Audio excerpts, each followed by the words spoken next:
Good evening to all very good evening. So आजच्या या evening सेशनमध्ये तुमचं सर्वांचं पुन्हा एकदा स्वागत आहे एस्पायरंट्स. सो जनरल फार्माकोलॉजी ही काय असते एस्पायरंट्स? जे डील करते फार्माकोकायनेटिक्स, जी डील करते फार्माकोडायनेमिक्स, जी डील करते सो फार्माकोथेरॅपेटिक, जी डील करते टॉक्सिकोलॉजी, आणि ह्या सगळ्या ब्रांच सोबत जी ब्रांच डील करते यालाच आपण जनरल फार्माकोलॉजी असं नाव देण्यात आलेलं आहे. मग आता आपला जो सिरीज आहे एस्पायरंट्स, पाठीमागच्या लेक्चरमध्ये कंप्लीट ओव्हरव्ह्यू आपण पाहिला. So how the drug will enter in to the market. Drug हा मार्केटमध्ये कसा येतो, ड्रग मार्केटमध्ये येण्यासाठी कोणते स्टेजेस असतात, प्री क्लिनिकल ट्रायल्स म्हणजे काय, क्लिनिकल ट्रायल्स म्हणजे काय, IND, NDA आणि ANDA फायलिंग काय असते, जेनरिकचे 4 पॅराज कसे फाईल केले जातात, याच्याबद्दलची बेसिक इंट्रोडक्टरी जी इन्फॉर्मेशन आहे ही तुम्हाला मी दिलेली आहे. आता मी जनरल फार्माकोलॉजीच्या मध्ये जात असताना मला काही डेफिनेशन्सला क्लिअर करायचे असतात. डेफिनेशन्स क्लिअर करून यानंतर मग मी तुम्हाला पुढच्या सेशनमध्ये सर्व रिसेप्टार्सची फिजिओलॉजी देणार आहे, टाइप्स ऑफ रिसेप्टार्स आणि रिसेप्टार मेडिएटेड काही ऍक्शन्स पण तुम्हाला मला इथे सांगायचे एस्पिरंट्स. त्याशिवाय तुम्हाला सो फार्माकोलॉजी हा ऍडव्हान्स लेवल पर्यंत क्लिअर होतच नाही. चला तर एस्पिरंट्स, पहिला डेफिनेशन इथं घेतोय मी आणि तो आहे फार्माकोलॉजीचा. फार्माकोलॉजी ही एक ब्रांच आहे एस्पिरंट्स, सायन्सची ब्रांच आहे which deals with the so different, हे पण एक ब्रांचेस आहेत एस्पिरंट्स, पण हे फार्माकोलॉजी मधल्या सब ब्रांचेस आहेत. जसं की फार्माकोकायनेटिक, तर ही पण एक ब्रांच आहे एस्पिरंट जी आपल्या बॉडीमध्ये so absorption, distribution, metabolism, excretion so याच्यासोबत डील करते. That is what the pharmacokinetics, pharmacodynamics, so pharmacotherapeutics, then chemotherapy and toxicology, या सगळ्या ब्रांच सोबत जे डील करणारी जी सुपिरियर ब्रांच असते या ब्रांचला आपण नेम देतो एस्पिरंट्स pharmacology.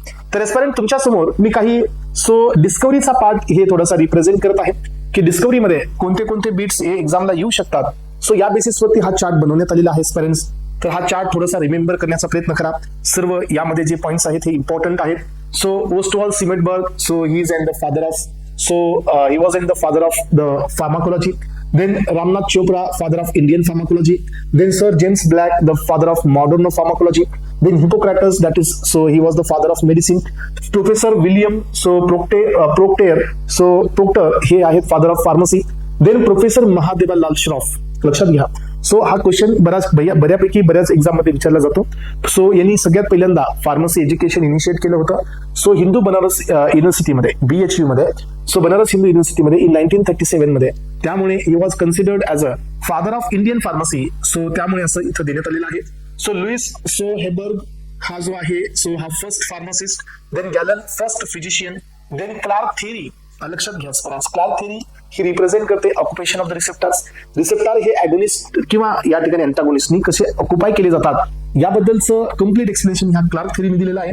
So the Banting and the Best हे सायंटिस्ट होते ज्यांनी डिस्कवरी केली इन्सुलिनची. ही डिस्कवरी करण्यात आली 1921 मध्ये. वेगम विलियम, तर एस्पिरंट्स हे पहा, हा क्लास तुम्हाला तिथं मी विचारणार आहे. Vaughan Williams, so is and the classification of anti arrhythmic drugs. Anti arrhythmic ड्रग्सला विलियम क्लासिफिकेशन किंवा वेगम विलियम क्लासिफिकेशन असंही म्हणलं जातं. तर हे पण एक पॉईंट क्लिअर करून ठेवा.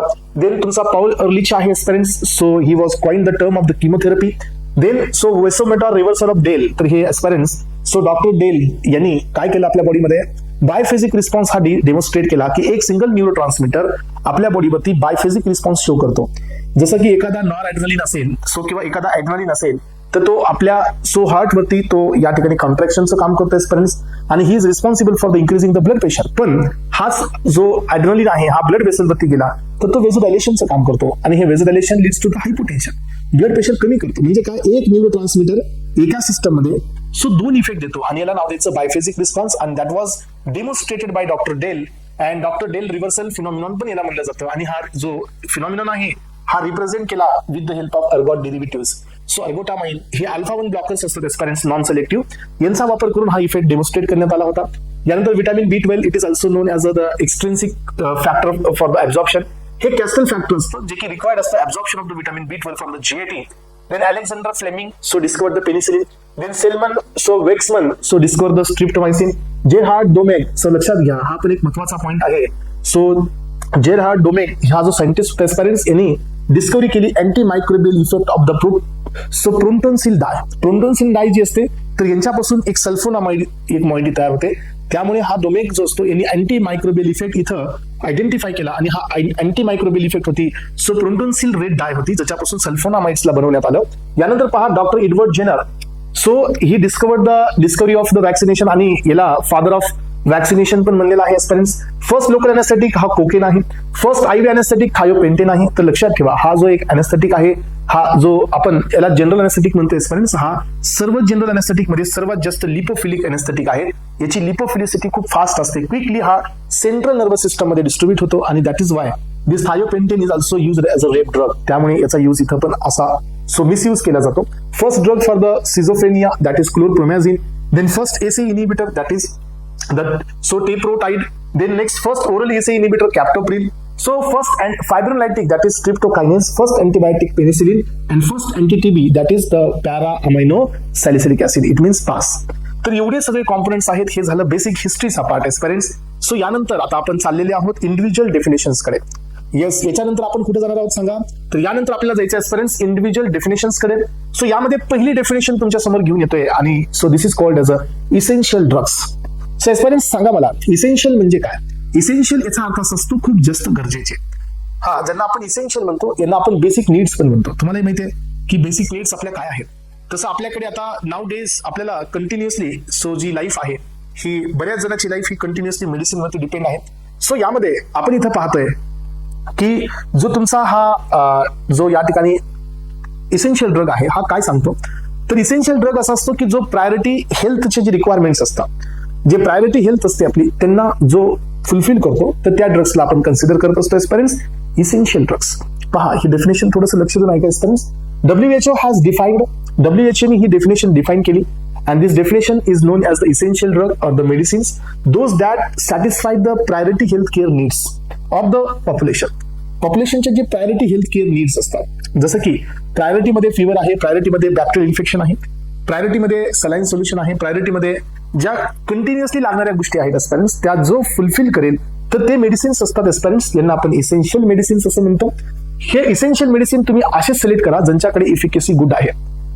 याचा अर्थ काय एस्पिरंट्स? तुम्ही असे ड्रग्स इथं घ्या ज्यांची इफिकसी ही खूप टॉपची आहे. Efficacy in the sense aspirants ज्यांची जी इंटेन्सिटी असते फार्माकोलॉजिकल एक्शनची that is called as efficacy. तर ही इफिकसी चांगली आहे असे तुम्ही सिलेक्ट करा. सेफ्टी आहेत असं तुम्ही सिलेक्ट करा आणि कम्पॅरेटिव्हली हे कॉस्ट इफेक्टिव्ह पण असायला पाहिजेत. असे ड्रग्स तुम्ही इसेन्शियल मध्ये घ्या. अमॉक्सिसिलिन, सिप्रोफ्लॉक्झासिन, मेट्रोनिडाझोल हे एक्झाम्पल्स आहेत एस्पिरंट्स इसेन्शियल ड्रग्सच्या मध्ये. ठीक आहे. यानंतर पहा पुढचा क्लास आहे non prescription drug, it is also called as OTC. So non प्रिस्क्रिप्शनचा अर्थ असा असतो की हे ड्रग्स घेण्यासाठी तुम्हाला प्रिस्क्रिप्शनची गरज नाही आहे. म्हणजे हे ड्रग्स फार्मासिस्ट हा ओव्हर द काउंटर पण देऊ शकतो. यांनाच आपण नाव दिलेलं आहे OTC drug. That is OTC means over the counter drugs.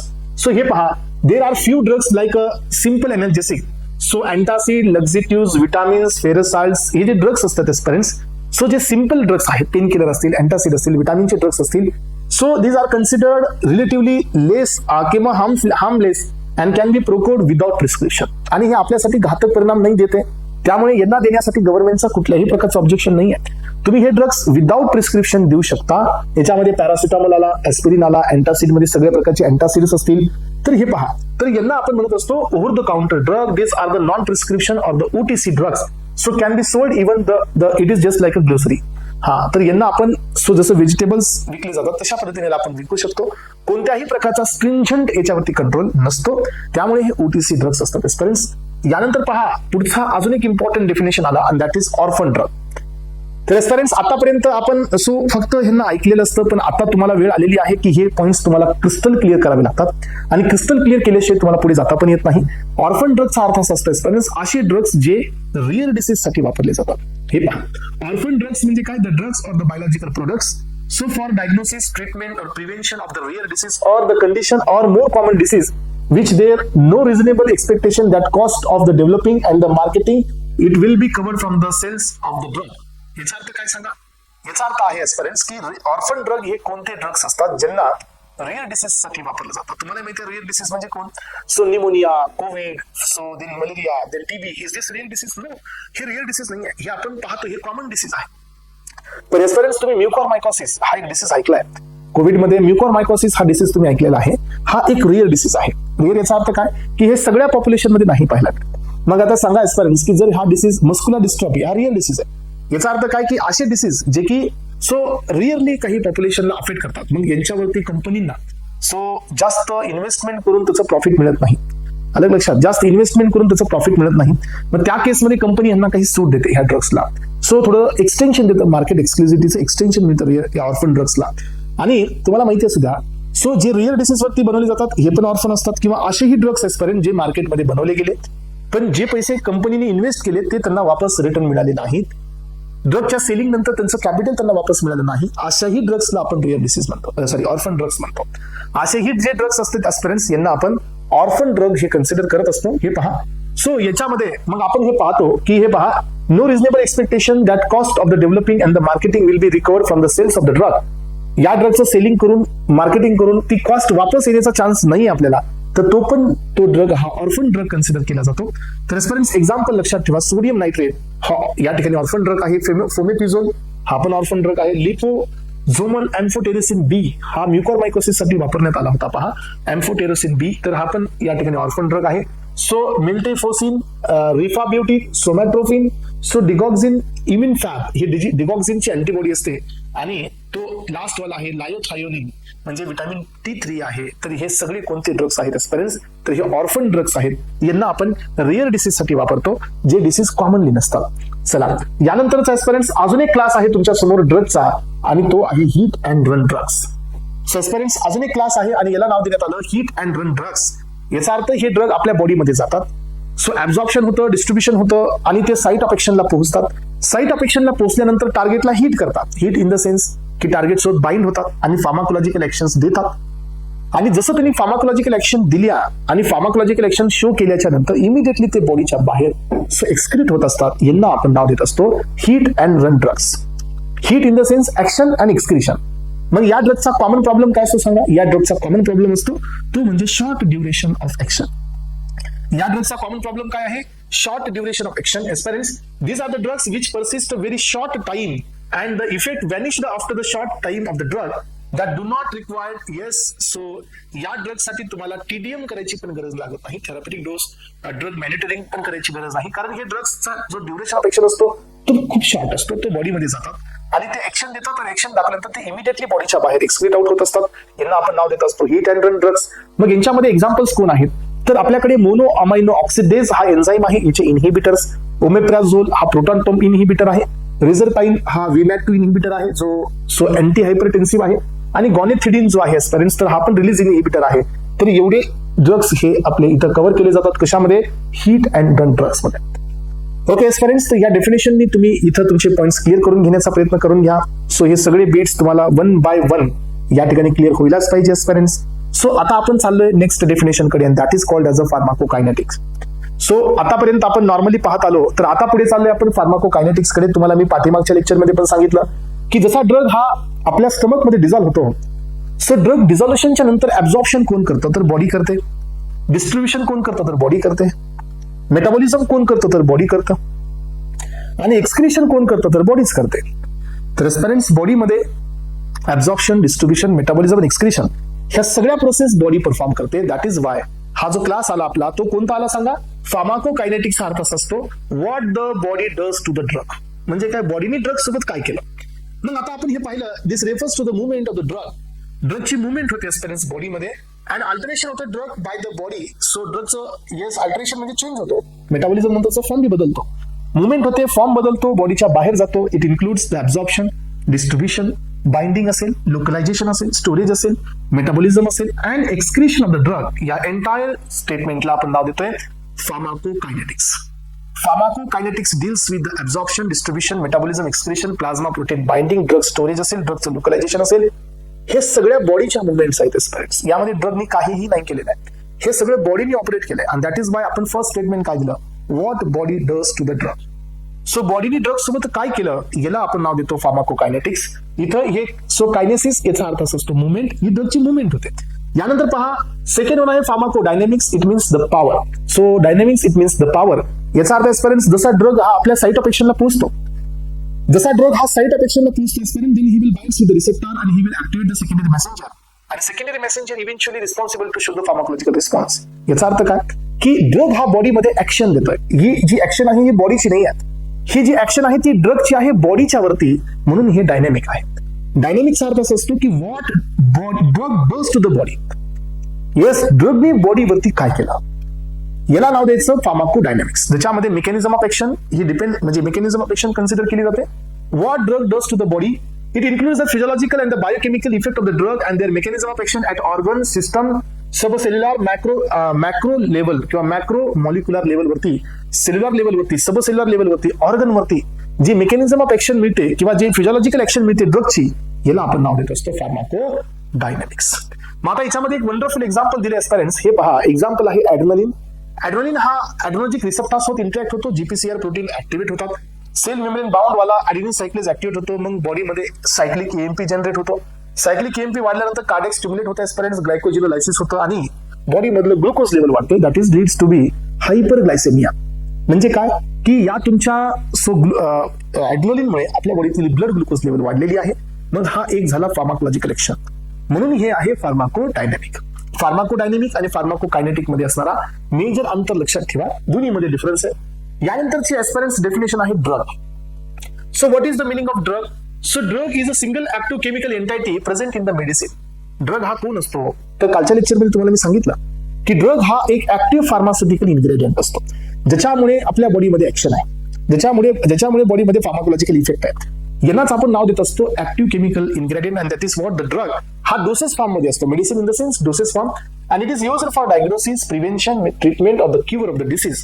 So or drug any substance or the product that use or intended to be use to modify. Drug हा एक सबस्टन्स आहे ज्याला वापरतो आपण, ज्याला इंटेंड करतो एस्पेरेंट्स मॉडिफाय करण्यासाठी, explore करण्यासाठी, physiological system or pathological state for the benefits of the recipient. म्हणजे काय की जो घेणारा माणूस आहे त्याच्या फायद्यासाठी, त्याच्या बॉडीमधली सिस्टम अल्टर करण्यासाठी, एखादा पेन होत असेल तर रिड्यूस करण्यासाठी, एखादा डिप्रेशन मध्ये असेल तर त्याला स्टिम्युलेट करण्यासाठी, एखादा ओव्हर स्टिम्युलेट असेल तर त्याला डिप्रेस करण्यासाठी ड्रग्सचं आपण कन्झम्पशन करतो. आणि हे सर्व बेनिफिट्स आहेत रेसिपियंट म्हणजे जो घेणारा व्यक्ती आहे त्याला याचे बेनिफिट्स आहेत, त्याला याचे फायदे आहेत आणि यालाच आपण नाव दिलेलं आहे ड्रग. ठीक आहे स्टुडंट्स. यानंतर आता पुढची डेफिनेशन आहे दॅट इज टॉक्सिकोलॉजी. टॉक्सिकोलॉजी काय सांगते पहा, the study of poisonous effect of the drug and other chemicals, household, environmental pollutant, industrial pollutant, agriculture pollutant, जे तुमचे होमिसाइडल्स असतील. सो हे हे सगळे टॉक्सिक आहेत. तुम्ही काय म्हणाल की ड्रग हे टॉक्सिक आहे? तर आजपर्यंत एक गोष्ट लक्षात ठेवा, आपल्या या निसर्गाच्या दुनियामध्ये एव्हरीथिंग इज पॉइझन. सो प्रत्येक गोष्ट ही पॉइझन आहे if it is given in the excess. जर एखादी गोष्ट ही प्रमाणापेक्षा जास्त देण्यात आली तर ते पॉइझनच आहे. मग ते काही असो, हे पॉइझनच आहे, लक्षात ठेवा. सो याचा अर्थ काय की everything is poison, so poisonous if it is given in the excess. मग जो पॉइझनस इफेक्ट असतो ड्रगचा, जो पॉइझनस इफेक्ट असतो केमिकलचा, यांच्यावरती यांचं डिटेक्शन करणं, प्रिव्हेन्शन करणं, ट्रीटमेंट देणं पॉइझनिंगची, ही जी ब्रांच आहे स्टुडंट्स, यांना नाव देतो आपण टॉक्सिकोलॉजी. आणि तुम्हाला माहिती आहे की ही ब्रांच आपल्या सिलेबस मध्ये जरा जास्त महत्वाची आहे. तर या ब्रांचसाठी आपण थोडंसं स्ट्रगल करणार आहोत, म्हणजे 1-2 लेक्चर याच्यासाठी सेपरेट घेणार आहोत पॉइझन्स वरती, टॉक्सिकोलॉजी वरती, कारण हे आपल्या सिलेबसला आहे. चला तर स्टुडंट्स यानंतरची डेफिनेशन आहे आणि ती आहे बायो अवेलेबिलिटी. सो बायो अवेलेबिलिटीचा अर्थ असा असतो स्टुडंट्स, मी तुम्हाला तिथेही सांगितलं होतं, कालच्या लेक्चरमध्ये याला आपण एक्सप्लेन करून दिलं होतं की जसा ड्रग हा आपल्या स्टमक मध्ये किंवा जसा ड्रग हा इंटेस्टाईन मध्ये डिझॉल्व्ह होतो, जसा ड्रग हा रेडी आहे फॉर द ट्रान्सपोर्टेशन, जसा ड्रग तो ट्रान्सपोर्ट होत असतो site of administration to the systemic circulation, त्याचा जो रेट असतो स्टुडंट्स, रेट मध्ये येण्याचा रेट आणि अमाऊंट लक्षात ठेवा. The rate and amount of extent reaches in to the systemic circulation. किती रेटनी, किती अमाऊंटनी तो ड्रग सिस्टमिक सर्क्युलेशन मध्ये येतोय इन अनचेंज्ड फॉर्म न बदलता, अंटिल द इक्विलिब्रियम, समानता न येता, याला आपण नाव देत असतो बायो अवेलेबिलिटी. हा, तर बायो अवेलेबिलिटीची डेफिनेशन पहा. So bio availability refers to the measure of the rate and the extent to which the active drug or the therapeutic moiety so absorbed from the drug product and become available so acts is intended of a site of action. लक्षात ठेवा, हे आता सांगताना ही अशी definition येते, पण simple definition काय की the rate and the amount of extent of the drug reaches in to the systemic circulation, this is called as a bioavailability in unchanged form until the equilibrium. तीच ही definition आहे, थोडीशी बदल आहे. इथे बी काय म्हणलं जातं पहा, the rate and the extent of the active drug or the therapeutic moiety, जी ऍब्झॉर्ब होते कुठं सिस्टमिक सर्क्युलेशन मध्ये आणि become available for the pharmacological action. So ही अवेलेबल होते ऍक्शन दाखवण्यासाठी, म्हणून तर आपण याला बायो अवेलेबिलिटी म्हणलेलं आहे. याचा अर्थ काय फ्रेंड्स, बायोलॉजिकली अवेलेबल. बायो अवेलेबिलिटीचा अर्थ काय असतो, biologically available for the biological activity. जो ड्रग बायोलॉजिकली म्हणजे कुठं ब्लड मध्ये अवेलेबल आहे फॉर इट्स ऍक्टिव्हिटी, यालाच आपण नाव देत असतो बायो अवेलेबिलिटी. कळतं सगळ्यांना? आता यानंतरची नेक्स्ट डेफिनेशन आहे फ्रेंड्स, आणि ही आहे बायो इक्विव्हॅलन्स. तर तुम्हाला माहित असू द्या फ्रेंड्स, सुटिक्स मध्ये थोडंसं या इक्विव्हॅलन्स बद्दल पण आपण पाहणार आहोत. What is the meaning of bioequivalence? तर बायोइक्विव्हॅलन्स हा अर्थ असा असतो, आणि हे एक रेग्युलेटरी टर्म आहे, लक्षात ठेवा. तुम्हाला मी मागच्या लेक्चरमध्ये सांगितलं होतं की जर तुम्हाला तुमच्या ब्रँडेड ड्रगचं जर जेनेरिक करायचं असेल तर 1984 च्या आधी तुम्हाला क्लिनिकल ट्रायल्स परफॉर्म कराव्या लागत होत्या. But now days so clinical trials हे या ठिकाणी रिमूव्ह करण्यात आल्या, सो अंडर द हेच-वेक्समॅन ऍक्ट, आणि तिथं बायो इक्विव्हॅलन्स हा टर्म ऍड करण्यात आला. तुम्ही मला सांगा असं काय एवढी ही डेफिनेशन आहे ज्याच्यामुळे सो गव्हर्नमेंट ही रेडी आहे की फक्त बायो अवेलेबिलिटी आणि बायो इक्विव्हॅलन्सच्या बेसिसवरती जेनेरिकला अप्रुव्हल देतं. याचा अर्थ ही डेफिनेशन खूप महत्वाची आहे. सो याचा अर्थ काय असपर्यंत की जर माझ्याकडे 2 डोसेस फॉर्म आहेत, येस हा एक ब्रँडेड आहे आणि हा एक माझा जेनेरिक आहे. सो हा पण टॅबलेट आहे, हा पण टॅबलेट आहे. ब्रँडेड कोण बनवला? X person. जेनेरिक कोण बनवला? Y person. या दोघांमध्ये आधी कोणता तयार झालाय? ब्रँडेडनी ब्रँडेड बनवला, त्याचं त्यांनी पेटंट घेतलं, 20 इयर्स त्यांनी त्या मार्केटवरती राज केलं, आणि आता आफ्टर 20 इयर्स तो ड्रग एक्सपायर झालाय, तो पेटंट एक्सपायर झालाय, नॉट एट ऑल. तो पेटंट एक्सपायर झालाय. Now the drug has been open in to the public domain. तो ड्रग आता पब्लिक डोमेन मध्ये ओपन आहे. येस, पब्लिक डोमेन मध्ये तो ओपन आहे. याचा अर्थ काय की त्या ड्रगला आता सो आपल्याला जेनेरिक मध्ये कन्वर्ट करायचंय, तर गव्हर्नमेंटचं म्हणणं आहे एक साधी गोष्ट बघा बरं. जो ब्रँडेड वाला आहे, सो ब्रँडेड वाल्याने टॅबलेट बनवलेली आहे. येस, ह्या टॅबलेट मध्ये यांनी काय केलं? So API, disintegrant, binder, so binder, then super disintegrant, then flavour, then diluent, असे वेगवेगळे पॉइंट्स घेतले, आणि याचा एक फॉर्म्युला आहे. ज्या फॉर्म्युलाला यांनी ऑप्टिमाइज करत त्यांनी एक टॅबलेट बनवली, ज्या टॅबलेटला दिल्यानंतर त्या पर्सनच्या मध्ये सो अशा प्रकारचा ग्राफ येतो, प्लाझ्मा प्रोफाईल कर्व अशा प्रकारचा येतो. मग आता सांगा, हा X पर्सन होता आणि ह्या गोष्टी याने करण्यासाठी किती टाइम इन्व्हेस्ट केलाय? सो अप्रॉक्सिमेटली ऍस्पायरंट्स 2 to 3 इयर्सचा टायमिंग लागतो for the pre formulation. Doses form डिझायनिंगच्या आधी प्री फॉर्म्युलेशन, त्याच्यानंतर डोसेस फॉर्म डिझाईन करावा लागतो. मग आता जर समजा मार्केटमध्ये आता या ब्रँडेडचा जो पेटंट आहे तो एक्सपायर झालाय, सो आता हा Y person is trying to get a generic, तर याचा अर्थ काय ऍस्पायरंट्स? हा ब्रँडेड याला ही इन्फॉर्मेशन देतो? नाही देत. हे लक्षात ठेवा. जर याने डिसइंटिग्रेंटचं कॉन्सन्ट्रेशन 0.275 वापरलेलं असेल तर हे याच्या फॉर्म्युल्यामध्ये टाकतं 025 mg. याचा अर्थ कळतो तुम्हाला? याच्यामुळे काय नुकसान होतं माहितीये की जर याने या डिसइंटिग्रेंटचं कॉन्सन्ट्रेशन जर समजा 0.2 वापरलं किंवा 1.5 वापरलं तर हा ग्राफ बदलतो. याचा अर्थ काय की जर ह्या जेनेरिक वाल्याला असा एक्झॅक्ट ग्राफ घेऊन यायचा असेल तर त्याला हा फॉर्म्युला मॅच करावा लागतो. हा, पण याचा अर्थ काय फ्रेंड्स की हा ब्रँडेड वाला हा फॉर्म्युला याला डिस्क्लोज नाही करत. मग आता याला फॉर्म्युला मॅच करण्यासाठी त्याला काय करावं लागेल? सो याला ट्रायल्स घ्यावे लागतात, सगळ्यांच्या ट्रायल्स घेऊन सो ऑप्टिमाइज करून मग ज्या वेळेला याचा ग्राफ आणि जेनेरिकचा ग्राफ असा सेम होतो त्यावेळेला असं ऍझ्युम केलं जातं गव्हर्नमेंट कडून की जे पॅरामीटर ब्रँडेड वाल्याने सेट केले तेच पॅरामीटर याचे बी सेट झालेत, तेव्हा तर ग्राफ आयडेंटिकल आलाय, आणि याच कॉन्सेप्टला नाव दिलं जातं बायोइक्विव्हॅलन्स. आलं लक्षात? मग आता तुम्ही मला सांगा, समजा आता या ब्रँडेड वाल्याची टॅबलेट आहे, जेनेरिक वाला म्हणून तुम्ही कॅप्सूल बनवतो, चालतं का? नाही चालत.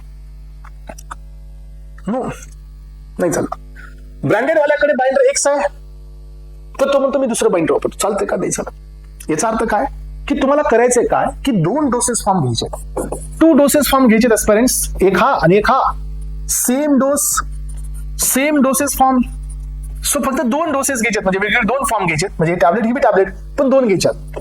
Same excipients, same route of administration, same time of administration, सगळं सेम ठेवल्यानंतर हे ड्रग दिल्यानंतर जर यांचं बायोलॉजिकल अवेलेबिलिटी ही जर सेम टाइमला होत असेल दोघांची पण, म्हणजे समजा याचा सीपी हा अचीव्ह होतो 5 मिनिटाला आणि याचाही सीपी अटेंड होतो 5 मिनिटाला, तर हे 2 ड्रग एकामेकाचे कोण झाले?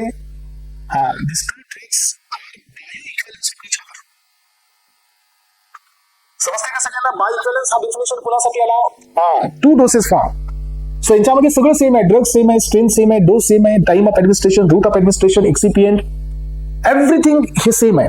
आणि जर हे एका पर्सनला दिले गेले आणि दोन्ही ड्रगचा बायोलॉजिकल अवेलेबिलिटीचा टायमिंग सेम आहे, आयडेंटिकल ग्राफ आहे, तर हे 2 ड्रग एकामेकाचे झाले biological equivalence, and that is why so it is known as a बायोइक्विव्हॅलन्स.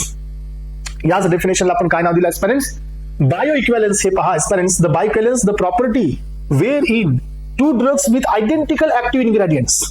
बघा, दोन ड्रग आहेत आणि ह्या दोन्हीमध्ये आयडेंटिकल म्हणजे सारखे इन्ग्रेडियंट्स आहेत. Two different doses form of the same drug possesses. So two different doses form in the sense की हा तुमचा टॅबलेट आहे, तो बी तुमचा टॅबलेट आहे, पण ते दोन्ही वेगवेगळे आहेत. ही वेगळी टॅबलेट, ही वेगळी tablet. So of the same drug possesses similar bio availability, आणि यांची बायो अवेलेबिलिटी सेम येत आहे. म्हणजे हे यांचा जो रेट आणि अमाऊंट ऑफ एक्सटेंड आहे जो ब्लड मध्ये एंटर करतोय तो सेम असेल. They produces the same effect at the site. आणि मग आता कॉन्सन्ट्रेशन सेम येत आहे तर बायोलॉजिकल इफेक्ट बी सेम येईल. आणि म्हणून हे दोन डोसेस फॉर्म हे कोण आहेत? बायोलॉजिकल इक्विव्हॅलन्स आहेत ऑफ द इच अदर. हा, तर अशा पद्धतीने एस्पिरंट्स आपण हा बाय इक्विव्हॅलन्स क्लिअर केलेला आहे. यानंतरची डेफिनेशन कडे चाललोय आणि this is called as absorption. Second definition आहे एस्पिरंट्स ऍब्सॉर्प्शन. ऍब्सॉर्प्शन तर तुम्हाला मी ऑलरेडी क्लिअर करून दिलेली आहे. काय म्हणतं absorption? Transfer of drug. Absorption काय सांगतं? Transfer of drug from the site of administration to the systemic circulation. So drug हा जिथून घेतला गेला तिथून तो ड्रग तिकडे पास होतो जिथं बायोलॉजिकल इफेक्ट येतोय, म्हणजे ब्लड मध्ये. Transfer of drug from the site of administration to the systemic circulation in unchanged form, म्हणजे फॉर्म न बदलता जोपर्यंत इक्विलिब्रियम येणार नाही तोपर्यंत हा ट्रान्सफर होत असतो. And this is called as a absorption. Absorption's meaning past tense. It is a process. The movement of the unchanged drug from the site of administration to the systemic circulation. So rate at which drug absorb, या रेटला drug absorb करतो, transfer होत असतो एस्पिरंट्स until the equilibrium. तर आपल्या बॉडीमध्ये equilibrium कधी येतच नाही. तुम्ही लक्षात ठेवा, इक्विलिब्रियम काय येत नाही, समानता काय येत नाही, कारण आपल्या बॉडीमध्ये सिंक कंडिशन असते. सिंक कंडिशन हे ब्लड कॉन्सन्ट्रेशन ऑलवेज लेस ठेवतो ऍज कम्पेअर टू जीआयटी, म्हणून सगळा ड्रग जीआयटी मध्ये जातो ग्रॅडियंट मध्ये. सो त्यामुळे समानता कधी येत नाही. सो लक्षात ठेवा aspirants, this is called as absorption. Absorption and the first pass metabolism are two important factor of the bio availability. आता बायो अवेलेबिलिटी ह्या दोन गोष्टीवर डिपेंड आहे. ऍब्सॉर्प्शन किती होते आणि ड्रग फर्स्ट पास किती होते. फर्स्ट पास म्हणजे काय की reaches in to the systemic circulation, त्याचं मेटाबॉलिझम किती होतं याच्यावरती बायो अवेलेबिलिटी डिपेंड आहे. जेवढं ऍब्सॉर्प्शन जास्त तेवढी बायो अवेलेबिलिटी जास्त, जेवढं फर्स्ट पास मेटाबॉलिझम जास्त तेवढी बायो अवेलेबिलिटी कमी. राईट. चला, तर यानंतर एस्पिरंट्स तुमच्या समोर आता नेक्स्ट डेफिनेशन आहे and this is called as a first pass metabolism. What is this first pass metabolism? हे पहा, when drug is administered orally, ज्याला आपण एखादा ड्रग ओरली देतो aspirants, first it is absorbed into the portal circulation. हे आपल्या blood circulation मध्ये जाण्याआधी हे हेपॅटिक पोर्टल वेन मध्ये जातो. So before entering into the systemic circulation it will enter into the hepatic portal vein. Portal vein मधून तो लिव्हर मध्ये जातो. So and some of the drug get metabolized, आणि तो मेटाबोलाइज होतो एस्पिरंट्स. सो याला आपण म्हणतोय या ठिकाणी pre systemic metabolism. Rest of the drug reaches into the systemic circulation.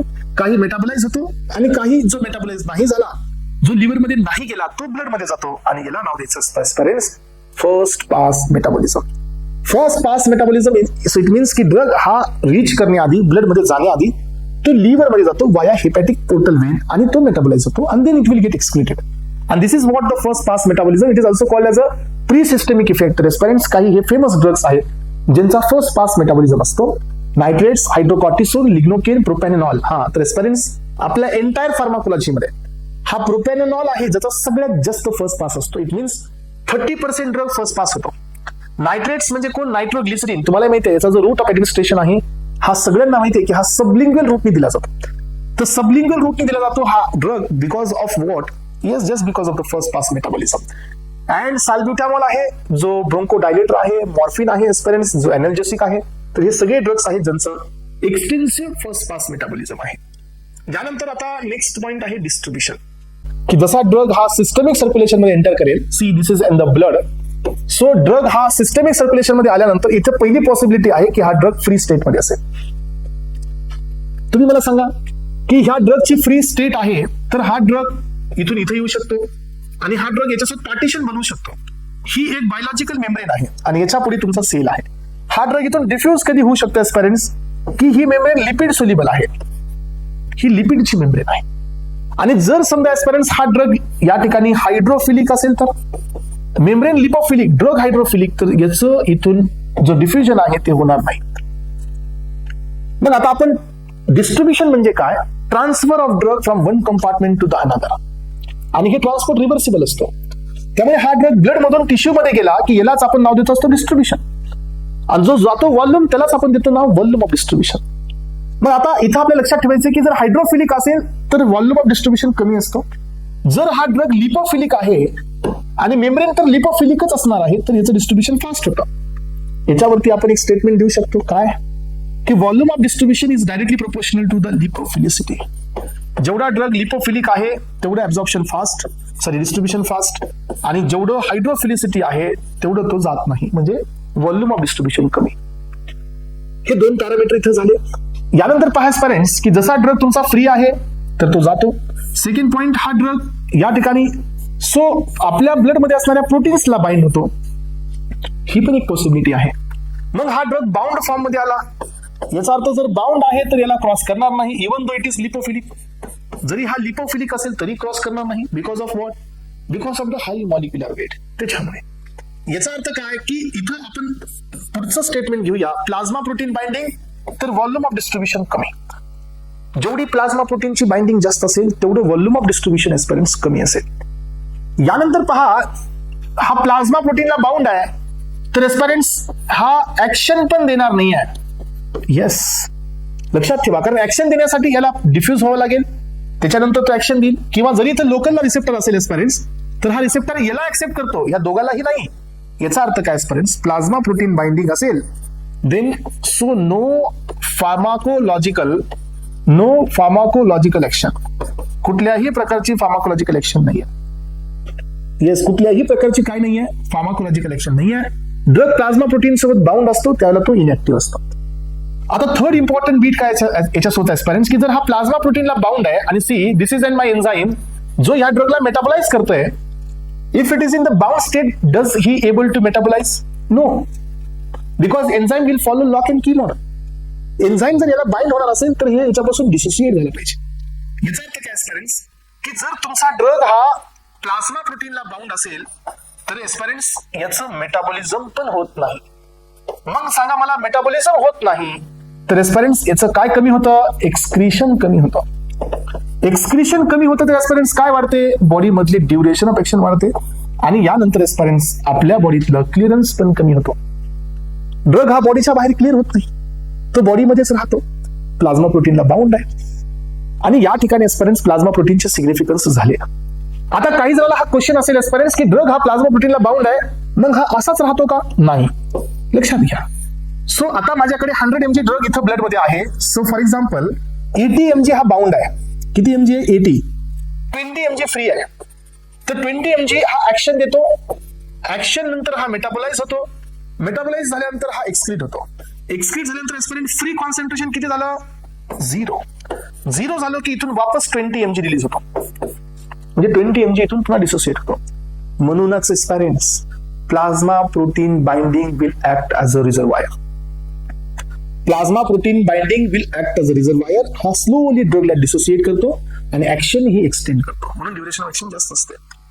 चला, तर हे झाले तुमचे basic fundamentals plasma protein binding बद्दलचे. तर आता आपण इथं पाहतो एस्पेरेंट्स, हे पहा, after the drug reaches to the blood it may distributed to the various tissue. याचा अर्थ काय की it is in the reversible distribution of the drug from the one compartment to the another compartment. Yes, until the equilibrium. हे be distribution concentration dependent असतं, लक्षात ठेवा. जोपर्यंत समानता येत नाही तोपर्यंत डिस्ट्रीब्यूट होत असतो आणि this is called as a distribution. आणि हा जो डिस्ट्रीब्युशनचा व्हॉल्यूम असतो हे हायपोथेटिकल पॅरामीटर आहे आणि याला नाव दिलं आपण volume of distribution. If the more amount of the drug entering in the tissue, आणि जेवढा ड्रग हा जास्तीत जास्त टिश्यू मध्ये जाईल त्या ड्रगचं काय जास्त आहे? हायर व्हॉल्यूम ऑफ डिस्ट्रीब्युशन आहे. अँड वाईस वर्सा, जेवढा ड्रग ब्लड मध्ये राहील त्याचं व्हीडी कमी असतो. मग आता ब्लड मध्ये कोण जास्त, टिश्यू मध्ये कोण जास्त जाईल? ज्याची लिपोफिलिसिटी जास्त आहे. जो ड्रग हायली लिपोफिलिक आहे एस्पेरेंट्स तर तो कुठे जातो?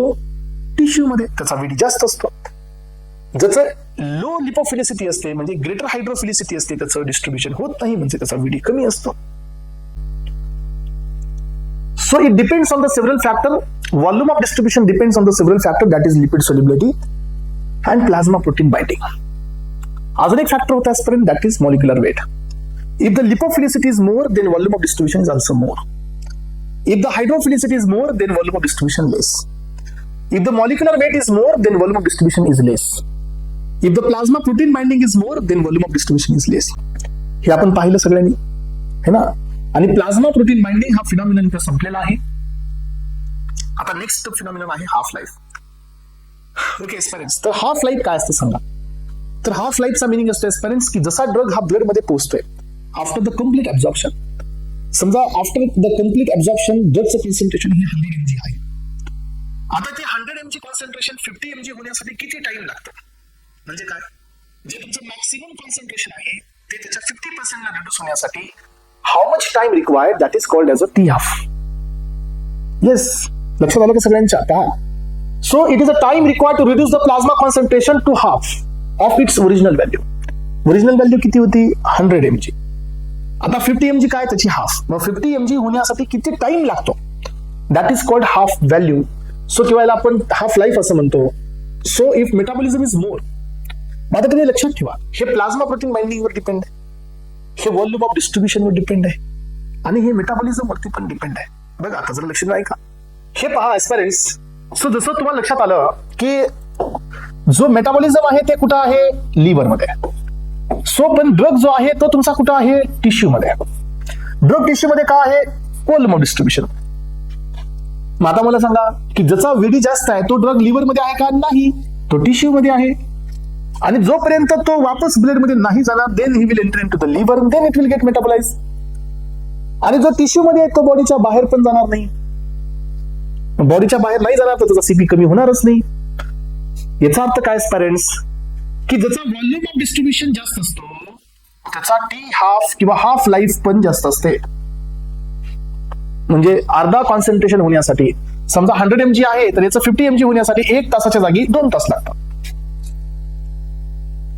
हा, आता दुसरा फिनॉमिनन काय, की ज्या ड्रगचा प्लाझ्मा प्रोटीन बाइंडिंग जास्त आहे त्याचं तर मेटाबॉलिझम होतच नाही. याचा अर्थ काय, की प्लाझ्मा प्रोटीन बाइंडिंग ज्याची जास्त आहे त्याचा हाफ लाईफ पण जास्त असतो, कारण त्यांचं मेटाबॉलिझम होतच नाही. मेटाबॉलिझम होत असेल तर ड्रग काय होणार आहे? लिपोफिलिकचं कन्वर्जन हायड्रोफिलिक मध्ये, आणि then hydrophilic will excrete from the body by kidney. तिसरा पॅरामीटर काय पेरेंट्स, की ज्याचं मेटाबॉलिझम जास्त आहे, ज्या ड्रगचं मेटाबॉलिझम फास्ट आहे तो ड्रग लवकर बॉडीच्या बाहेर एक्सक्रीट होतो. याचा अर्थ काय, की मेटाबॉलिझम जर वाढत असेल आजपर्यंत तर हाफ लाईफ ही तुमची कमी होत असते. कमी याचा अर्थ काय, की 2 hours मध्ये हे 50 होण्या जागी हे 1 तासाच्या आत 50 ला पोहोचतो. म्हणजे मेटाबॉलाइज फास्ट होतो तर लवकर एक्सक्रीट पण फास्ट होतो. आलं लक्षात?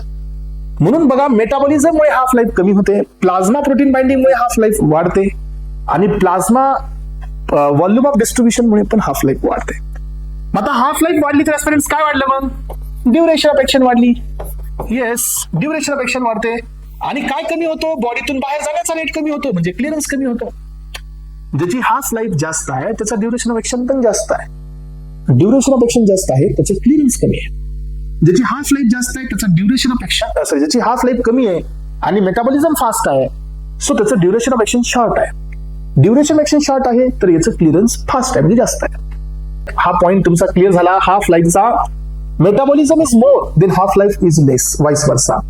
सो 4 to 5 हाफ लाईफ लागतात aspirants to reaches to the steady concentration. Steady म्हणजे असं सरळ. आणि इथं मी दुसरे पॅरामीटर्स दिले नाहीत, मेटाबॉलिझम, प्लाझ्मा प्रोटीन बाइंडिंग, पण तुम्हाला पुढे मिळतील ते बायफॉर्म मध्ये. इथे एक्सप्लेन तर केलीच नाही. तर एस्पिरंट्स आता महत्वाचं काय माहितीये का, या ठिकाणी असतो लोडिंग डोस. दुसरा एक डोस असतो एस्पिरंट तुमच्या समोर, मेंटेनन्स डोस. त्यानंतर median lethal, median, so maintenance. So हे काही बीट्स आहेत एस्पिरंट जे की तुम्हाला इथं सो खूप प्रॉपर मध्ये समजून घ्यायचे. हे पहा, यामध्ये तुम्हाला सो लोडिंग डोस हा काय असतो हे समजून घेण्याआधी एक ग्राफिकल प्रेझेंटेशन तुम्हाला गरजेचं आहे. पुन्हा एकदा लक्षात घ्या पेरेंट्स, की एखादा ड्रग हा त्याचा प्लाझ्मा प्रोफाईल कर्व हा कसा शो करतो हे बघा, जरा लक्ष देऊ नका. So this is my GIT आणि हे आहे ब्लड. जसं ड्रग हा इथून इकडे ऍब्झॉर्ब होत राहतो तसं हे कॉन्सन्ट्रेशन असं वरतीला जातं. आणि एक लेवल येते पेरेंट्स, इकडला ड्रग हा कमी होतो, ब्लड मध्ये ड्रग जास्त असतो, मेटाबॉलिझम होतो आणि एक्सक्रिशन चालू झालेलं असतं. आणि यानंतर हा ग्राफ खाली जातो. येस, हा ग्राफ असा आलेला आहे. तुम्ही हा पहा, पॉइंट इथं क्लिअर करून घ्या पेरेंट्स, की हा ड्रग ब्लड मध्ये आहे का? येस. आणि हा असतो टाइम वर्सेस सीपी म्हणजे प्लाझ्मा कॉन्सन्ट्रेशन. हा ड्रग ब्लड मध्ये आहे का? येस. हा ड्रग ब्लड मध्ये आहे का? येस. मग आतापर्यंत आपण काय समजून घेतलं, की जो जो ड्रग ब्लड मध्ये असतो तो ड्रग ऍक्शन देतो. एस्पायरंट्स येस और नो? तर असं नसतं. लक्षात ठेवा, जो ड्रग ब्लड मध्ये आहे तो ऍक्शन देतोच असं काहीही नसतं. आलं लक्षात? जो ड्रग ब्लड मध्ये आहे पण तो ऍक्शन देतोच असं काहीही नसतं. कारण या ठिकाणी एक तुमची लेवल असते. So this level is non as sub therapeutic level. तर ही असते एस्पायरंट्स मिनिमम इफेक्टिव्ह कॉन्सन्ट्रेशन लेवल. याचा अर्थ काय एस्पायरंट्स? की until unless your drug will cross this level. Yes, हा पण ड्रग ब्लड मध्येच आहे, हा पण ड्रग ब्लड मध्येच आहे. पण जोपर्यंत एक लेवलचं कॉन्सन्ट्रेशन तुमचं क्रॉस होत नाही तोपर्यंत ऍक्शन ही ओपन होतच नाही किंवा ऍक्शन ही बिगिन होतच नाही. म्हणून ही लाईन असते मिनिमम इफेक्टिव्ह लेवल. याचा अर्थ काय एस्पायरंट्स?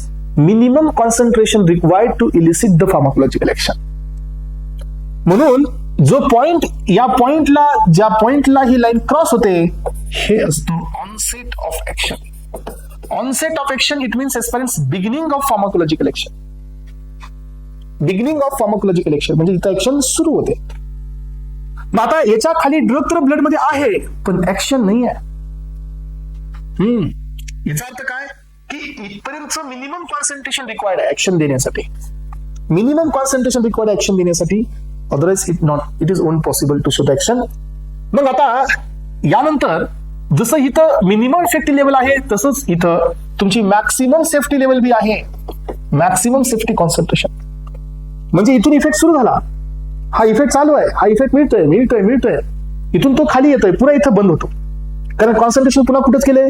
मिनिमम इफेक्टिव्ह लेवलच्या बिलो जाते. म्हणून हे जो पॉइंट असतो एस्पायरंट्स, तर हा असतो termination of action. So termination of action म्हणजे काय?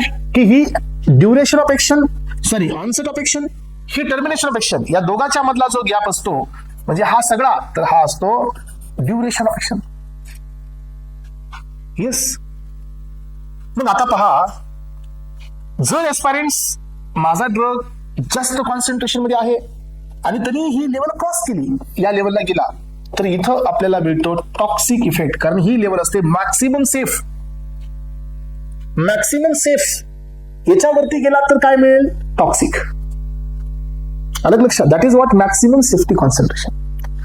आणि हे पहा, जिथं सगळ्यात जास्त कॉन्सन्ट्रेशन आहे सीपी मध्ये दॅट इज सी मॅक्स, आणि ज्या टाइमाला आलेला आहे तर ते असतो टी मॅक्स.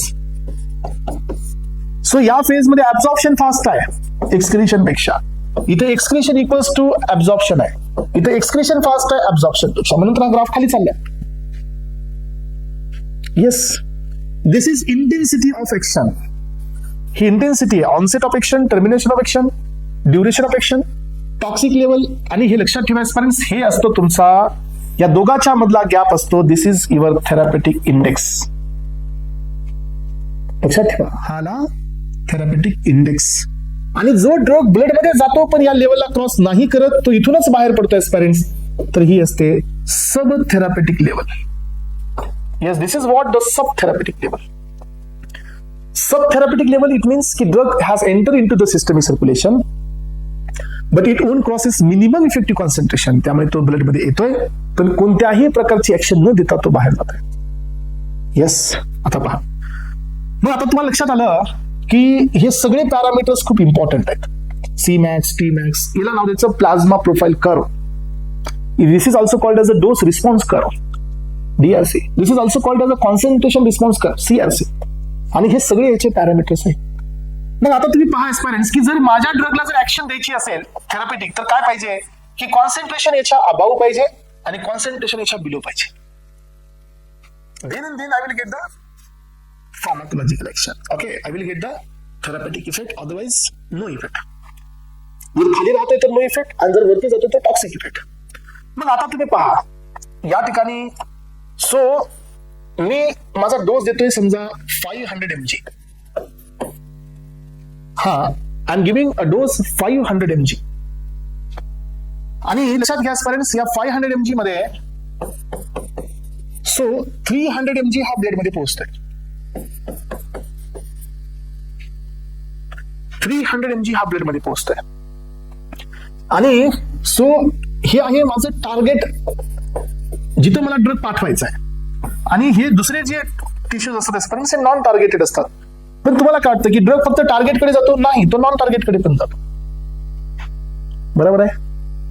आता या ठिकाणी मला इफेक्ट द्यायचा आहे, पण याचं मिनिमम इफेक्टिव्ह कॉन्सन्ट्रेशन आहे समजा 175 mg. ड्रग मला कुठे पाठवायचं? टार्गेटमध्ये. आणि या टार्गेटमध्ये मिनिमम इफेक्टिव्ह म्हणजे काय की ऍक्शन शो करण्यासाठी, येस, ही ऍक्शन शो करण्यासाठी मला किती लागतंय? 175 mg इथं लागणार आहे. बट व्हॉट हॅपन एस्पिरंट्स की या टिश्यू मध्ये पोहोचते 200 mg आणि या टिश्यू मध्ये पोहोचते 100 mg. तर मला सांगा ड्रग हा कोणत्या लेवलने जातो? सब थेरापेटिक. ऍक्शन मिळणारच नाही. बरोबर आहे ना? ऍक्शन मिळणारच नाही. मग आता अशा केसमध्ये काय करायचं? आणि असं का होतं? ज्या पर्सन मध्ये ओबेसिटी जास्त आहे याच्यामध्ये असं होतं. मग आता या केसमध्ये काय करायचं सांगा? ड्रग कोणत्या लेवलने एक्सक्रीट होतोय? सब थेरापेटिक लेवलने. मग या फेजमध्ये काय करता येऊ शकतं? तर एस्पिरंट्स तुम्हाला जर हा इफेक्ट इथं पाहिजे आणि ह्या ड्रगची कॅपॅसिटी किती आहे ह्या टिश्यूची? समजा या टिश्यूची कॅपॅसिटी आहे 250 mg, तर तुम्हाला इकडे 175 mg पाहिजे. तर तुम्हाला 175 mg इथं पाहिजे एस्पिरंट्स. तर हा 175 mg देण्याआधी तुम्हाला ह्या टिश्यूला सॅच्युरेट करावं लागेल. म्हणजे ह्या टिश्यूची जी कॅपॅसिटी आहे ती भरावी लागेल. याचा अर्थ तुम्हाला डोस सिलेक्शन करत असताना हे 250 आधी ऍड करावं लागेल, त्यानंतर 175 घ्यावं लागेल. आणि this is called as a loading dose. समजलं काय ना? This is called loading dose aspirants. लक्षात घ्या. सो असा डोस द्या जो डोस टिश्यूला सॅच्युरेट करून टार्गेटला मिनिमम इफेक्टिव्ह कॉन्सन्ट्रेशन पेक्षा जास्त कॉन्सन्ट्रेशन मेंटेन करेल. दिस इज कॉल्ड काय? Loading dose. आता लोडिंग डोस हा कशावर डिपेंड आहे? व्हीडी. लोडिंग डोस हा कशावर डिपेंड आहे? व्हीडी. दॅट इज वाय लक्षात घ्या, loading dose is depend on the value of distribution. Dose आपण हा द्या जो टिश्यूला सॅच्युरेट करून सीपी म्हणजे प्लाझ्मा कॉन्सन्ट्रेशन एवढं मेंटेन करेल above minimum effective concentration, then you will get the effect. चला आता आपल्याकडे अजून एक सेकंड डोस असतो आणि तो असतो मेंटेनन्स डोस. तर मेंटेनन्स डोसचा अर्थ असतो एस्पिरंट्स, हे पहा की तुमचं हे मिनिमम इफेक्टिव्ह मॅक्सिमम हे अशा प्रकारे तुम्हाला मेंटेन करायचं आहे. समजा तुमचा ग्राफ हा असा न येता हा ग्राफ तुमचा हा ग्राफ असा जात आहे, मेंटेन होत नाहीये. सो हा ग्राफ असा जात आहे, लगेच बाहेर जात आहे, मेंटेन होत नाहीये, सीपी मेंटेन होत नाहीये समजा अशा प्रकारे. मग आता काय करायचं सांगा? ब्लड कॉन्सन्ट्रेशन तर अटेंड करण्यात आलं, सीपी अटेंड केला, मिनिमम इफेक्टिव्ह लेवल तर अटेंड केली, ऍक्शन सुरू झाली, पण जास्त वेळ मेंटेन करण्यात नाही आली. कशामुळे? कारण या केसमध्ये ना एक्सक्रीशन खूप फास्ट असतं. मग आता तुम्ही समजा एस्पिरंट्स की इथं जो ड्रग इथं प्रेझेंट आहे सो तो ड्रग एक्सक्रीट होतोय फास्ट मध्ये, आणि समजा आपण की मिनिमम इफेक्टिव्ह लेवल ही 175 mg ची आहे आणि एक्सक्रीशन होत आहे समजा 200 mg. तर तुम्हाला काय करावं लागेल? तुमच्या डोस मध्ये तुम्हाला हा डोस ऍड करावा लागेल जो एक्सक्रीट होतोय, राईट? जो डोस एक्सक्रीट आउट होतोय एस्पिरंट, समजा इथं याच्या व्हॅल्यूज बदलू आपण, कन्फ्युजन होईल तुम्हाला. सो आपला प्रॉब्लेम काय आहे ते समजून घ्या. आपला प्रॉब्लेम हा आहे की मिनिमम इफेक्टिव्ह लेवल क्रॉस होते, बट तो ड्रग जास्त वेळ इथं स्टेबल नाही राहत आहे. इमिडिएटली त्याचा सीपी पुन्हा कमी होत आहे. आणि लक्षात, आणि याचं मेन कारण आहे किडनी मधून एक्सक्रीशन फास्ट आहे. मग आता आपण अजून करू की किडनी मधून 500 mg एक्सक्रीट होत आहे एवढ्या टाइमामध्ये, आणि मिनिमम इफेक्टिव्ह लेवल हा 175 आहे. तर तुम्ही काय करायचं? डोस बनवताना 500 प्लस 175 चा डोस घ्या, ज्याच्यात आपण काय कन्सिडर करू? ड्रगचं एक्सक्रीशन कन्सिडर करू. तेवढा ड्रग जास्त द्या. आणि जर आपण हा 500 mg जास्त दिला तर काय होईल की 500 mg जरी बॉडी मधून एक्सक्रीट झाला तरी पण तुमचा प्लाझ्मा कुठे राहील? कर्व कुठे राहील? Above the minimum effective level. म्हणजे कसा? हा असा स्टेडी राहील. हे पहा, दिस इज व्हॉट द मेंटेनन्स. हे मेंटेन झाला, स्टेडी झाला. कारण आपण याला खाली नाही येऊ देत आहे, कारण खाली कधी येतो? कॉन्सन्ट्रेशन कमी होईल. आपण काय केलं की त्या डोस मध्ये एक्स्ट्रा कॉन्सन्ट्रेशन ऍड केलंय 500 आहे, आणि this is called maintenance dose. लक्षात घ्या पेरेंट्स. म्हणून तर हा क्वेश्चन ड्रग इन्स्पेक्टरच्या युपीएससी मध्ये आलेला आहे. Okay, maintenance dose is depends on the clearance and loading dose is depend on the volume of distribution. Maintenance dose म्हणजे काय? की आपण त्या डोसमध्ये क्लिअरन्स वाला डोस बी ऍड केलेला असतो, जेणेकरून सीपी मेंटेन राहतो. ठीक आहे. समजा एक गोष्ट लक्षात ठेवा, सो तुमच्याकडे 1000 रुपीज आहेत आणि सो तुमचा एक्सपान्स किंवा खर्च आहे समजा एक 500 रुपीज. किती राहिले? 500. बरोबर आहे. मग 500 म्हणजे आता तुमचे 1000 मेंटेन राहिले का नाही? कमी झाले. मग समजा तुम्ही 500 रुपीज तुमचा खर्च आहे, मग तुम्ही घेतानाच किती घेतले? 1500. तर 500 जरी गेले तर तुमचे 1000 मेंटेन झाले. That is called maintenance dose. जो एक्सक्रिशन मध्ये जाणार आहे डोस तो एक्स्ट्रा घ्यायचा आपल्याला. तसं केल्यानंतर काय होईल की तो एक्स्ट्रा वाला एक्सक्रीट होईल, पण जो मेन आहे तो रिमेन राहील.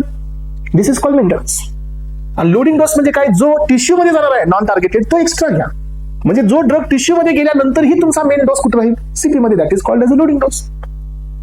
Loading dose is depends on the volume of distribution and maintenance dose is depend on the clearance. तर त्यामुळे ह्या दोन डेफिनेशन तुमच्यासाठी थोडे इम्पॉर्टंट होत्या.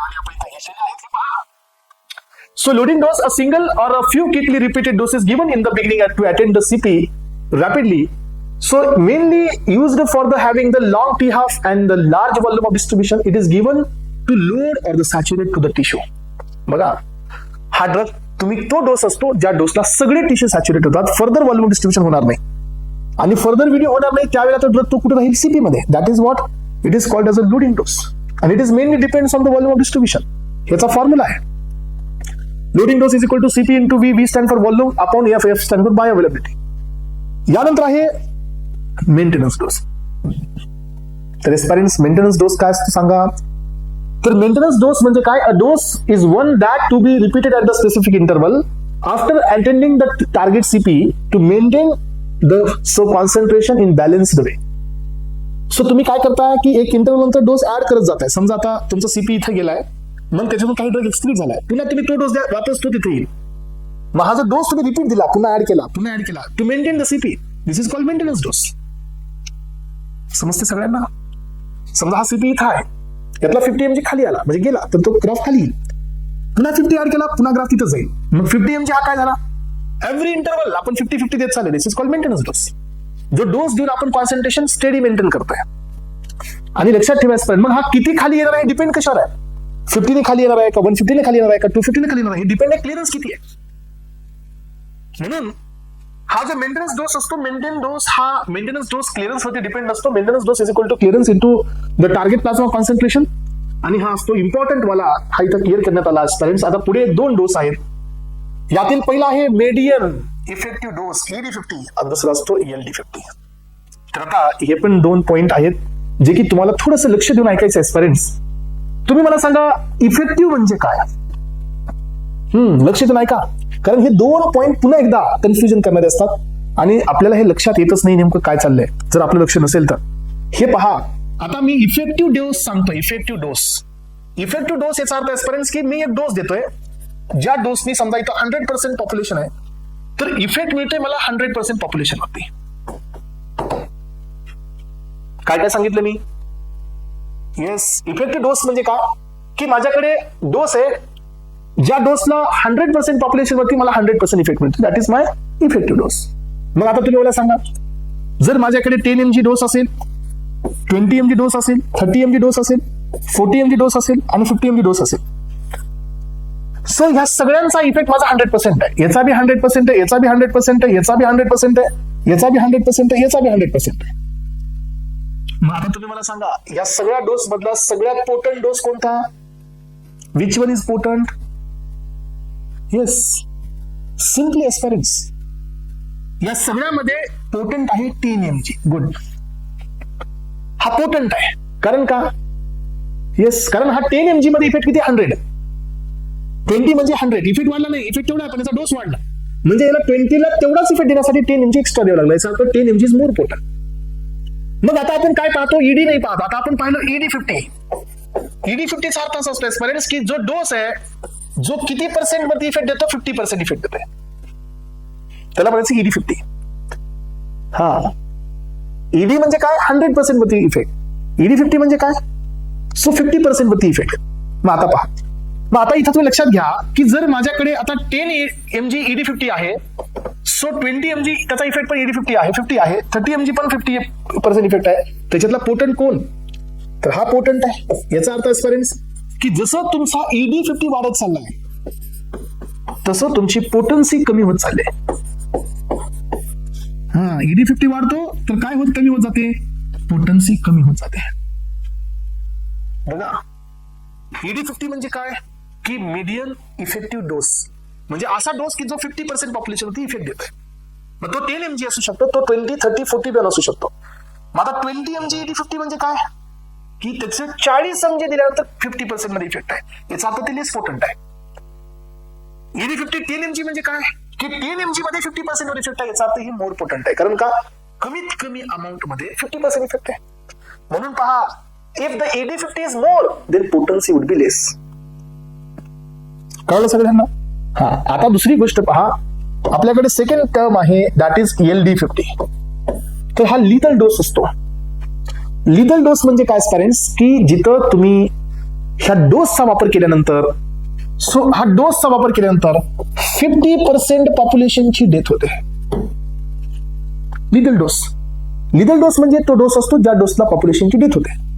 मग आता आपण 50 पाहिलं म्हणजे काय, लिथल डोस म्हणजे काय की सो असा डोस की ज्या डोसला 50% पॉप्युलेशन डेथ होतं. मग आता आपण पाहूया की 10 mg 50% पॉप्युलेशनची डेथ, 20 mg 50% पॉप्युलेशनची डेथ, सो 30 mg 50% पॉप्युलेशनची डेथ, 40 mg 50% पॉप्युलेशनची डेथ. आता मला सांगा की याच्यामध्ये सेफ कोण आहे, सेफ डोस कोण आहे? हा, एक लक्षात घ्या, 10 mg घेतल्यानंतर पण पॉप्युलेशन किती डेथ होईल, 50. 40 mg घेतल्यानंतर पण पॉप्युलेशनची डेथ 50 आहे. याचा अर्थ याच्यातला सेफ कोण आहे, 40 हा सेफ आहे. कारण का 40 mg घेतल्यानंतर डेथ होते, याचा अर्थ हे सेफ आहे. मग तुम्ही इथवर जायचंच नाही ना, आपण कुठपर्यंत जाऊया, 30 पर्यंत जाऊया, 40 ला जायचंच नाही. हा, तर याचा अर्थ पेरेंट्स की जसा तुमचा LD50 वाढत आहे, LD50 increases the safety. If the LD50 is more, then safety would be more. मग आता तुम्ही पहा, आपण ग्राफ काढतो असताना कसा काढतो माहिती आहे पेरेंट्स, तर हा असतो तुमचा इफेक्टिव्ह डोस, हा असतो तुमचा लिथल डोस. सो या ठिकाणी असतो तुमचा हा इफेक्टिव्ह डोस, हा ED50 असतो ज्याच्यामध्ये 50% मध्ये इफेक्ट आहे, आणि हा असतो 50% मध्ये या ठिकाणी देतो, तर हा असतो LD50 फ्रेंड्स. ह्या दोघांचा रेशियो असतो तो असतो थेरापेटिक इंडेक्स. म्हणून आपल्याला जो डोस द्यावा लागतो इन बिटवीन द ED50 आणि LD50 असते parents, this is called as a therapeutic index. आणि हे सगळं आता तुमच्या या डेफिनेशन मध्ये देण्यात आलेलं आहे पहा. सो इथं तुमच्या समोर आहे इफेक्टिव्ह डोस म्हणजे काय, the dose that will produces the half of the maximum response, म्हणजे 50% मध्ये रिस्पॉन्स येणं, that is called as effective. If the ED50 is more then lower the potency. मी आधी सांगितलं. लिथल डोस म्हणजे काय, 50% पॉप्युलेशनची death. So if the LD50 is more then safer the drug just safe आहे. आताच एक्सप्लेन केलं बोर्ड वरती, हा तिथं क्लिअर झाले, हा राईट. आणि यानंतर थेरापेटिक इंडेक्स काय असतो, it measure the safety of the drug, it is the ratio of LD50 to ED50. Therapeutic index is equal to LD50 upon ED50, याचा रेशियो निघतो ना, that is our therapeutic index. लक्षात घ्या students, drug having the high therapeutic index, मग आता ज्यांचा therapeutic index broad आहे ते ड्रग जास्त सेफ आहे. ज्यांचा थेरापेटिक इंडेक्स ते 2 ED50 LD50 हे नॅरो आहेत, तो ड्रग कसा आहे, लेस सेफ आहे. थोडी कॉन्सन्ट्रेशन वाढले की टॉक्सिक लेवलला, लिथल लेवलला. हा, that is what the broad therapeutic index, म्हणजे तो ड्रग सेफ असतो. नॅरो थेरापेटिक इंडेक्स ड्रग हे सेफ नसतात. आता यानंतर ड्रग पोटन्सी म्हणजे काय, तुम्ही इथं ग्राफ पहा, मी तुमच्या समोर एक ग्राफ पण देतो. सो एस्पिरंट्स मला सांगा की या ठिकाणी माझा हा ग्राफ आहे A आणि हा ग्राफ आहे B. सो हा आहे 5 mg, तर हा आहे 10 mg. Which one is potent, which one is potent? तर aspirants, yes, intensity of action कशी आहे, सेम आहे. तर एस्पिरंट्स हा 5 mg मध्ये आहे, हा 10 mg मध्ये, याचा अर्थ A is more potent than B. पोटन्सीचा मिनिंग असतो aspirants minimum amount of the drug or minimum amount of the dose responsible to show the maximum pharmacological effect, that is called potency. मग कमीत कमी अमाऊंट मध्ये जास्तीत जास्त इफेक्ट आहे, तो जास्त कुठे आहे, दोघांचा सेम आहे बेटा, असू दे ना, पण कमी अमाऊंट मध्ये सेम आहे ना. सो आता ह्या दोघांची इफिकसी कशी आहे, A is equally efficacious to the B, दोघांची इफिकसी सेम आहे. पोटेन्सी मध्ये हे पुढे इफिकसी सेम आहे. आता काय होईल, समजा मी हा ग्राफ असा काढला, काय झालं की A is more potent than B आणि A is more efficacious than the B. जर मी हा ग्राफ असा काढला येस. तर काय झालं, A is more potent than B and B is more efficacious than A. Efficacy असते intensity of action. This is the intensity of action. This is called efficacy. And as parent, this is the difference in between the potency and the efficacy. And I have brought one so best example for you. आणि हे example तुमच्या समोर इथे आहे. See example आहे from the K Tripathi. Right as parents, तर हे पहा, I have A, B, C and D. काय सांगाल मग आता? D हा सगळ्यांच्या पुढे आहे. याचा अर्थ D is more potent than A, B and C. याचा अर्थ C is less potent than D, A and B. Correct. So यानंतर D आणि A मध्ये काय सांगाल की A is more efficacious than D, but D is more potent than A. कळते का सगळ्यांना? हा, हे सगळे पॉइंट्स लक्षात ठेवा. आता काय A B बद्दल सांगा. A is more potent than B and A is equally efficacious to the B. B आणि C बद्दल सांगा. B is more potent than C as well as more efficacious than the C. कारण हा हाईटला बी आहे आणि तो अलीकडे बी आहे. आणि हे सगळेच्या सगळे पॉइंट्स एस्पिरन्स मी इथं दिले तुम्हाला. हे बघा. सो इथं पहा, तुम्हाला इथं दिसतंय एस्पिरन्स. हे पहा, B is a less potent but equally efficacious to the A. हा B जो आहे तो लेस पेटंट आहे कारण हे ह्याच्या आधी आहे. Less potent to the B but equally efficacious to the A. B is less potent than A and equally efficacious to the A. B हा कमी पोटेंट आहे पण equally efficacious आहे. D and C, D is more potent than C, but D and C equally efficacious आहे. दोघांची height same आहे. तर एस्पिरन्स अशा प्रकारे या ठिकाणी पोटेन्सी आणि इफिकसी असतो मॅक्सिमम रिस्पॉन्स.